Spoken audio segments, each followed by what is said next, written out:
There is a pattern in history that has ended the dominance of the world's most powerful economies, not with invasion, but with money itself.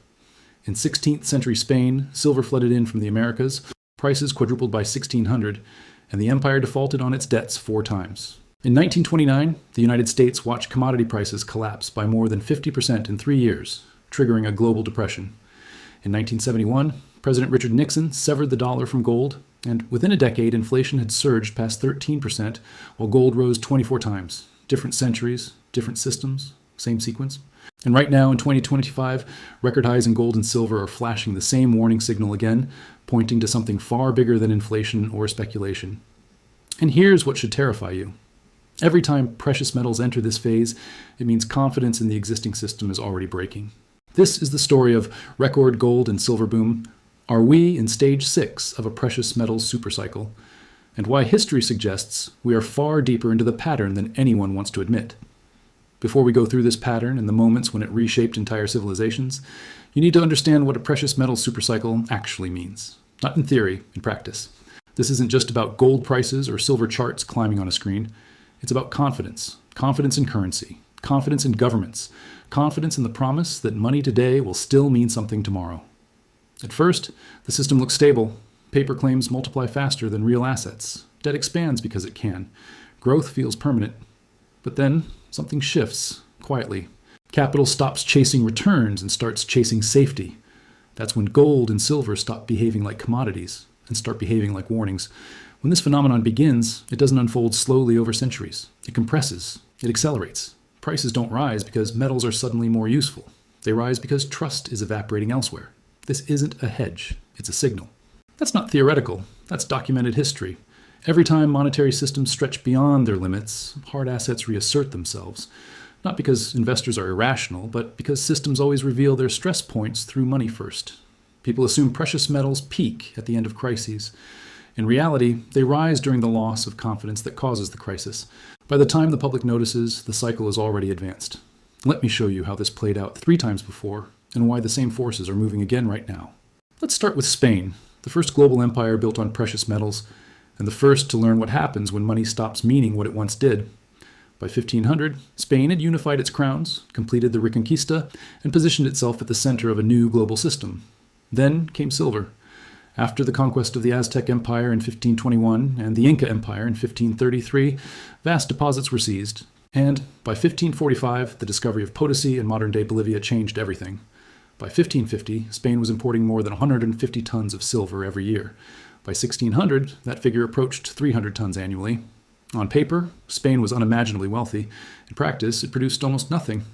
Domestic industry collapsed because imports were cheaper, agriculture stagnated. The state lived on metal, not productivity. Here's where the pattern begins. Stage 1 was abundance. Silver flooded the system faster than the economy could absorb it. Prices responded immediately. Between 1500 and 1600, prices across Spain rose by roughly 400%. Bread, rents, wages, everything followed. This was the price revolution, the first large-scale inflationary event in modern Europe. The cause was simple. Too much money chasing the same goods. The effect was corrosive. Savings were destroyed. Fixed incomes collapsed. The state paid more for everything, including war. Stage 2 came quickly. Spain used its silver not to build resilience, but to finance power. King Charles V and later King Philip II fought continuous wars across Europe. By 1557, Spain defaulted on its sovereign debt for the first time. Then again in 1575.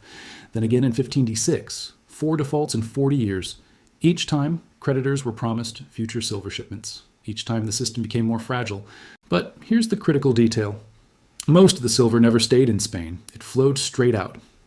By 1580, more than 60% of Spain's silver was leaving the country to pay foreign bankers, mercenaries, and importers. Genoese financiers, German arms dealers, Dutch shipbuilders. Spain had the metal but not the control. Stage 3 was dependency. The empire could not function without constant inflows of silver. When shipments were delayed by storms or piracy, the economy seized. In 1568, Dutch privateers captured entire treasure fleets. In 1592, English raids disrupted Atlantic routes. Each interruption caused immediate fiscal crises. The state had no buffer, no alternative revenue base. Silver was not a bonus. It was the bloodstream. By 1600, Spain was trapped. Inflation had eroded competitiveness. Domestic production had collapsed. Taxes were raised repeatedly, pushing peasants off land and artisans out of business.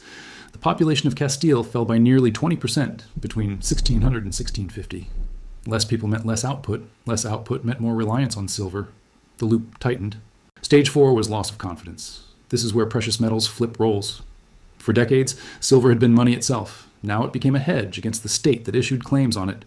Hoarding increased. Coins were clipped. Debasement followed. By 1628, the copper vellon currency was introduced to stretch silver reserves. Prices surged again. Trust collapsed further. The consequences were not abstract. In 1640, Spain lost Portugal. In 1648, it formally recognized Dutch independence. Military defeats followed fiscal weakness. By 1650, Spain was still receiving silver, but it no longer translated into power. The metal kept coming. The empire kept shrinking. Here's where it ends. By 1700, Spain was a secondary power. The same silver mines still existed. Potosi was still producing. But the system built on endless inflows had already failed. The cause was monetary distortion. The effect was imperial collapse. That's what this phenomenon looks like in real time. Precious metals don't save systems that abuse them. They expose the abuse. Spain thought silver made it invincible. In reality, silver revealed the limits of a system that consumed more than it produced. Let's jump forward more than 3 centuries. Different continent, different system. The British Empire at its peak. By 1870, Britain produced roughly 32% of the world's manufactured goods. London was the financial center of the planet. Sterling was the reserve currency. The gold standard anchored trust. 1 ounce of gold was fixed at $4.25, and that promise underwrote global trade.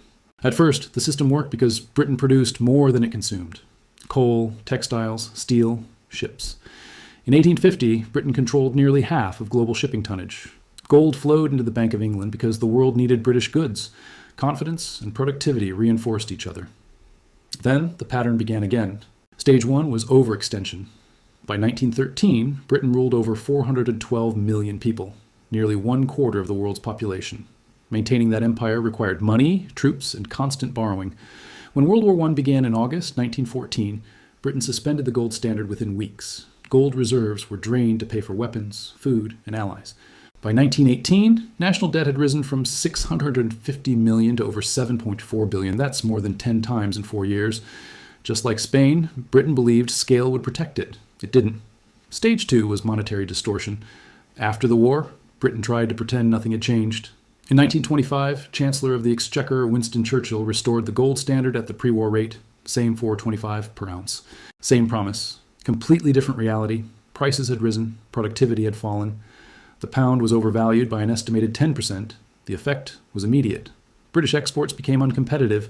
Coal production fell from 287 million tons in 1913 to 233 million by 1925. Unemployment stayed above 1 million workers for most of the decade. Gold began leaving the country, not in theory, in tons.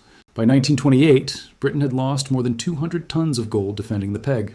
This is where the pattern tightens. Maintaining confidence required higher interest rates. Higher rates crushed domestic industry. Weaker industry reduced exports. Fewer exports meant less gold. Less gold meant even higher rates. The loop closed. Stage 3 was loss of trust. The global system sensed the weakness before politicians admitted it. In 1931, a banking crisis erupted in Austria and Germany. Capital fled to gold. Investors demanded conversion. Britain's reserves collapsed from 130 million to 90 million in a matter of weeks. On September 24th, 1931, Britain abandoned the gold standard. Sound familiar? The consequence was not just monetary. Sterling lost its role as the world's anchor. Countries across the empire followed Britain off gold. The so-called sterling bloc formed, but it was a defensive arrangement, not a position of strength. Gold prices in pounds surged. From 1931 to 1935, gold rose more than 40% in sterling terms. The metal was signaling the same thing it had signaled in Spain. Confidence was gone. Stage 4 was irreversible decline. World War II finished what the interwar period began. By 1945, Britain owed the United States more than $21 billion under Lend-Lease. That's over $300 billion in today's terms. In 1949, the pound was devalued by 30%. In 1967, it was devalued again from $2.80 to $2.40. Each adjustment admitted what gold had already revealed decades earlier. The empire dissolved in parallel. India gained independence in 1947. By the 1960s, most colonies were gone. In 1956, the Suez Crisis exposed Britain's loss of financial sovereignty when the United States threatened to dump sterling reserves. The pattern had completed itself. Notice the sequence. Abundance, overreach, monetary distortion, loss of confidence, precious metals rising as trust evaporates. Just like Spain, Britain believed its system was exceptional. Just like Spain, it learned that gold does not protect empires from arithmetic. Different century, different currency, identical collapse. Now let's look at the most recent example, the one you probably remember or at least feel the consequences of every day. The United States monetary system between 1971 and 1980. This is where the pattern doesn't TOS just repeat, it accelerates. By the late 1960s, the United States sat at the center of the global financial system. Under the Bretton Woods Agreement of 1944, the dollar was convertible into gold at $35 per ounce. Other currencies were pegged to the dollar. On paper, it was stable. In reality, the math was already breaking. Stage one was overcommitment. The United States was fighting a war in Vietnam that by 1968 cost over $25 billion per year. At the same time, President Lyndon Johnson's Great Society programs expanded welfare, healthcare, and social spending.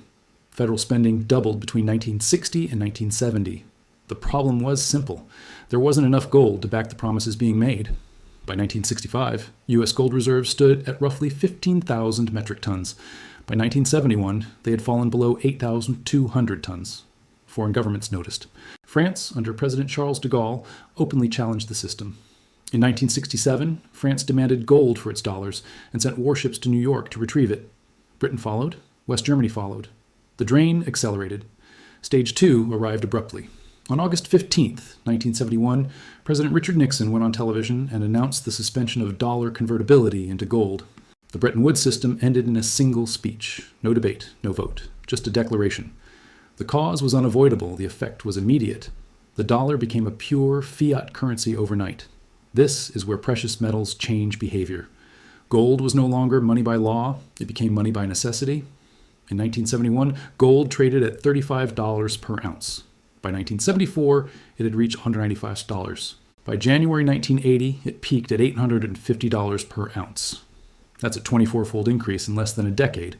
Silver followed the same path. In 1971, silver traded near $1.50 per ounce. By 1980, it briefly touched $50. That's over 30 times. This was not speculation. This was capital fleeing paper claims. Stage three was inflation shock. Consumer prices in the United States rose 4.3% in 1971. By 1974, inflation hit 12.3%. In 1979, it reached 13.3%. Wages lagged. Savings were destroyed. The dollar lost over 50% of its purchasing power in 10 years. This is where speed matters. Spain took a century to feel the full effect. Britain took decades. The United States felt it in less than 10 years. But here's what should really concern you. Policymakers did not understand what was happening. They treated inflation as temporary, transitory. The same word would be used again decades later. Interest rates were kept too low for too long. Trust continued to erode. Stage four came with panic control. In August 1979, President Jimmy Carter appointed Paul Volcker as chairman of the Federal Reserve. Volcker understood the pattern. He understood that confidence could not be restored with words. It required pain. By 1981, the federal funds rate was raised above 20%. Mortgage rates hit 18%. Unemployment surged past 10%. The effect was brutal, but it worked. Inflation collapsed. Gold prices fell. The system stabilized not because the pattern was avoided, but because the final stage was forced early through extreme measures. Compare the timelines. Spain took roughly 150 years from silver influx to imperial decline. Britain took about 60 years from World War I to the final loss of reserve status. The United States went from gold convertibility to double-digit inflation in less than a decade. The pattern is accelerating. And there's one more detail most people miss. Even after Volcker's shock, gold never returned to its 1971 valuation. The floor moved permanently higher. Confidence was partially restored, not fully repaired. The system survived, but it was fundamentally altered 3 times.